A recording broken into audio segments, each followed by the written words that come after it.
En aquella noche sagrada, en el aposento alto de Jerusalén, Jesús se reunió con los 12 hombres que habían caminado con él, escuchado sus palabras, visto sus milagros y compartido su cansancio, su alegría y su amor. Era la víspera de la Pascua, el momento en que el Maestro sellaría con ellos el misterio más profundo de la fe, la entrega total de sí mismo en la Eucaristía. En torno a la mesa estaban los apóstoles, los elegidos, los que serían los pilares de la Iglesia naciente. La última cena no fue solo un banquete de despedida, sino la manifestación suprema del amor de Cristo hacia los suyos, el cumplimiento de su misión y el comienzo de una nueva alianza entre Dios y los hombres. En esa mesa estaban Pedro, Andrés, Santiago el Mayor, Juan, Felipe, Bartolomé, Tomás, Mateo, Santiago el Menor, Judas Tadeo, Simón el Celote y Judas Iscariote, cada uno con su historia, su carácter, su luz y su sombra, todos llamados por Jesús con un propósito divino. Pedro, el primero entre los apóstoles, fue testigo de la transfiguración, del caminar sobre las aguas y de las palabras más íntimas del Maestro. Hombre impulsivo, de corazón ardiente y voluntad a veces débil, fue elegido para ser la roca sobre la cual Cristo edificaría su iglesia. En la última cena, Pedro no entendía del todo lo que estaba ocurriendo. Su amor era sincero, pero su comprensión aún imperfecta. Cuando Jesús le lavó los pies, Pedro se resistió. No podía concebir que su Señor se inclinara ante él. Sin embargo, el gesto de Jesús lo transformó. Pedro comprendió que el verdadero liderazgo está en el servicio y que la grandeza del reino de Dios se mide por la humildad. Esa noche, aunque luego lo negaría 3 veces, Pedro fue marcado para siempre por la misericordia de su Maestro. En su corazón quedó grabada la mirada de Jesús que, aun sabiendo su debilidad, lo amó hasta el extremo. A su lado estaba Andrés, su hermano, el primero en seguir a Jesús cuando Juan el Bautista lo señaló como el Cordero de Dios. Andrés fue un hombre silencioso, pero lleno de fe. No fue protagonista de grandes discursos ni de milagros espectaculares, pero su vida fue testimonio de sencillez y de fidelidad. Fue él quien llevó a otros a Cristo, quien presentó al muchacho con los 5 panes y los 2 peces. En la última cena, Andrés contemplaba con ojos humildes al Maestro que había seguido desde el principio. Había dejado las redes por una promesa, y esa promesa se estaba cumpliendo ante sus ojos. Andrés entendió que el reino no era de este mundo, y que el pan que Jesús bendecía era un alimento eterno. Santiago el Mayor, hijo de Zebedeo y hermano de Juan, era uno de los más cercanos a Jesús. Había estado en la resurrección de la hija de Jairo, en la transfiguración y en Getsemaní. Su temperamento era fuerte. Junto con su hermano fue llamado Hijo del Trueno por su ímpetu. En la última cena, su corazón ardía entre la emoción y la incertidumbre. Había soñado con un reino glorioso y visible, pero esa noche comprendió que la gloria pasaba por la cruz. Santiago aprendería que el verdadero poder está en el sacrificio y que el camino al cielo se recorre con humildad. Sería el primero de los apóstoles en derramar su sangre por Cristo, cumpliendo así el destino de beber el cáliz que su Señor había bebido. Juan, el más joven de los apóstoles, el discípulo amado, estaba reclinado sobre el pecho de Jesús. En ese gesto se resume toda la intimidad del amor divino. Juan representaba la pureza del corazón que comprende sin palabras. Él no preguntaba con curiosidad humana, sino con la mirada del alma.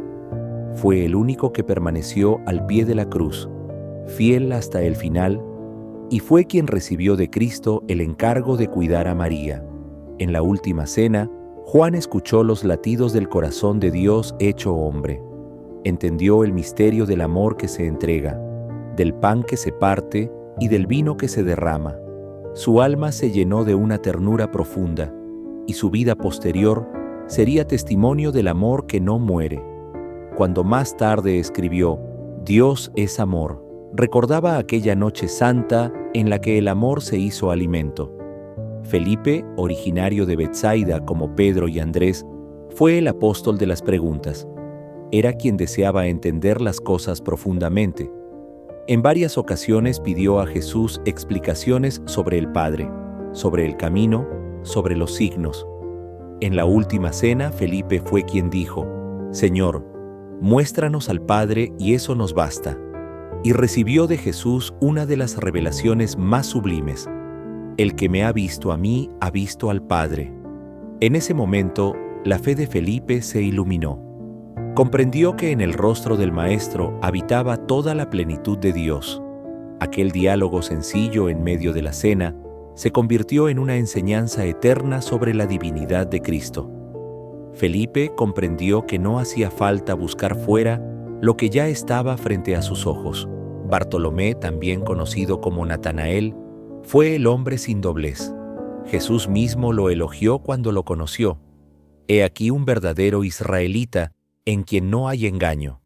Era un hombre de oración y de contemplación, conocedor de la ley y amante de la verdad.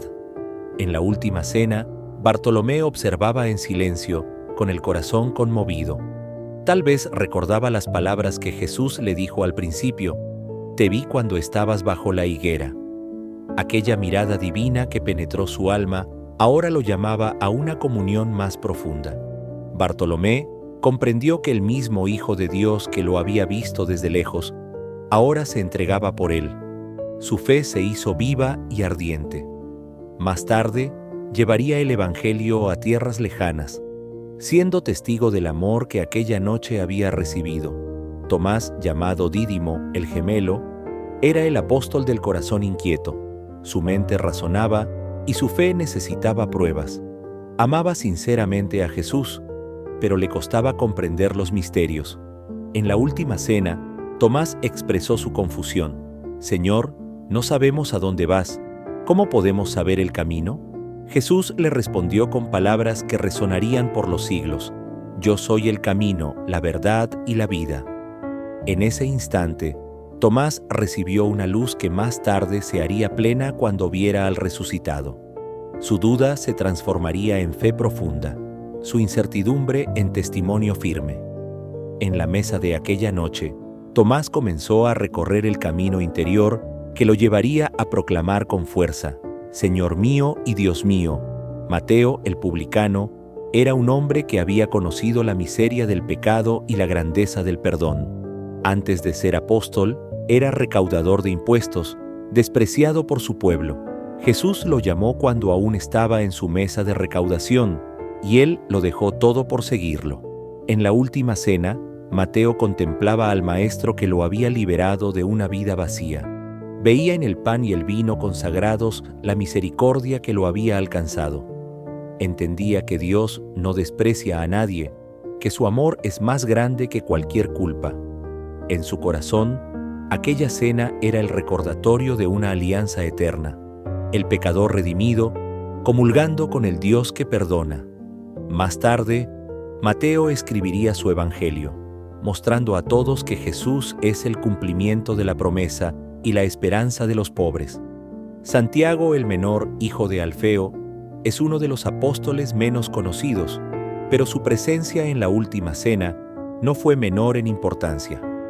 Representa a todos los discípulos silenciosos, a los que sirven sin buscar reconocimiento.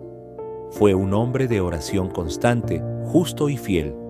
Más tarde sería obispo de Jerusalén y autor de una de las cartas del Nuevo Testamento, donde resuena la enseñanza de la caridad y de las obras como manifestación viva de la fe. En aquella noche santa, Santiago el menor escuchaba en silencio, grabando en su alma las palabras del Maestro. Su fe se fortalecería con el ejemplo del servicio y con la certeza de que el verdadero discipulado se demuestra en la acción. Judas Tadeo, también conocido como Lebeo o Tadeo, es recordado como el apóstol de las causas imposibles. Era primo de Jesús, según la tradición, y un hombre de profunda fe. En la última cena, Judas Tadeo expresó una pregunta que revelaba su anhelo de comprender el misterio: «Señor, ¿por qué te vas a manifestar a nosotros y no al mundo?». Jesús le respondió con una promesa de amor: El que me ama guardará mi palabra, y mi Padre lo amará, y vendremos a él y haremos morada en él. Aquellas palabras tocaron el alma de Tadeo. Entendió que el reino de Dios no era un espectáculo visible, sino una presencia interior. Su fe lo llevó más tarde a predicar con valentía y a dar esperanza a los afligidos, llevando la luz de aquel encuentro a muchos pueblos. Simón el Celote era un hombre de ideales ardientes. Antes de seguir a Jesús, pertenecía a un movimiento que buscaba la liberación de Israel por medios humanos. Pero cuando conoció al Maestro, comprendió que la verdadera libertad no se conquista con la espada, sino con el amor. En la última cena, Simón veía cumplirse sus más profundos anhelos, pero no de la forma que esperaba. Jesús hablaba de un reino no de este mundo, de una victoria sobre el pecado y la muerte. Simón comprendió que el Mesías no venía a destronar reyes, sino a liberar almas. Su transformación fue total. La pasión que antes dirigía hacia la lucha política se convirtió en celo por el Evangelio. Su vida posterior fue testimonio de paz, obediencia y entrega.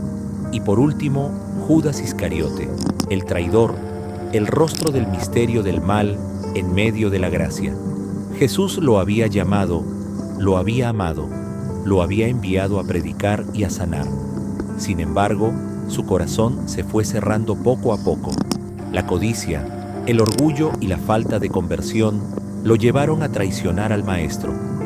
En la última cena, Jesús le ofreció un bocado, gesto de amistad y de última oportunidad, pero Judas lo rechazó. Aún así, el amor de Cristo hacia él no disminuyó. Lo llamó amigo incluso en el momento del beso en Getsemaní.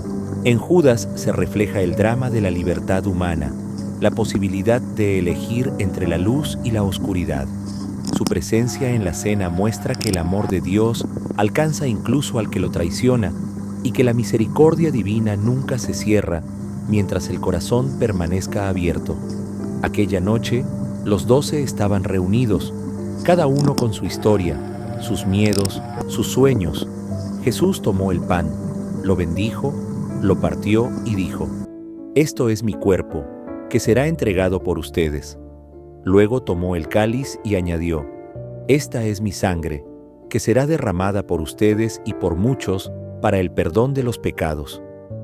Los apóstoles no entendieron del todo el alcance de esas palabras, pero sus almas quedaron marcadas para siempre. La última cena fue el momento en que el cielo tocó la tierra, el instante en que el amor se hizo presencia. En ese acto se selló la nueva alianza, y los apóstoles se convirtieron en testigos y servidores de ese misterio eterno.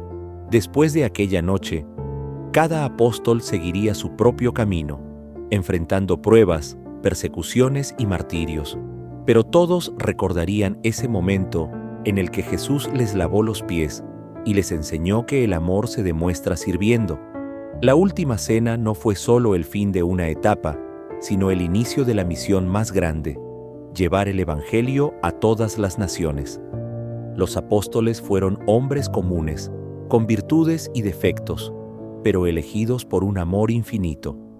En ellos se refleja la humanidad redimida, frágil pero sostenida por la gracia.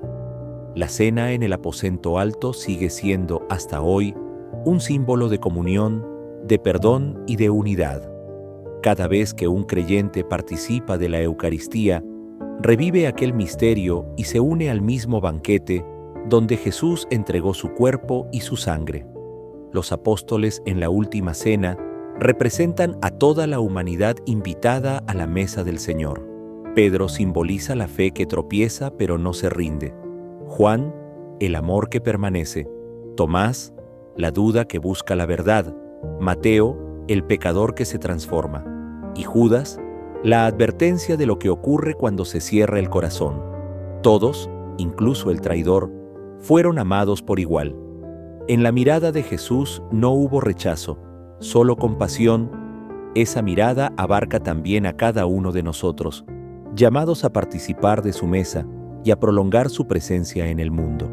La última cena Es el punto donde convergen la humanidad y la divinidad, el pasado y el futuro, la traición y el perdón, la cruz y la resurrección.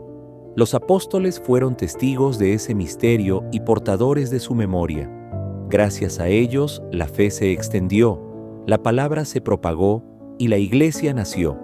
En sus vidas se cumplieron las palabras del Maestro: como el Padre me envió, así los envío yo.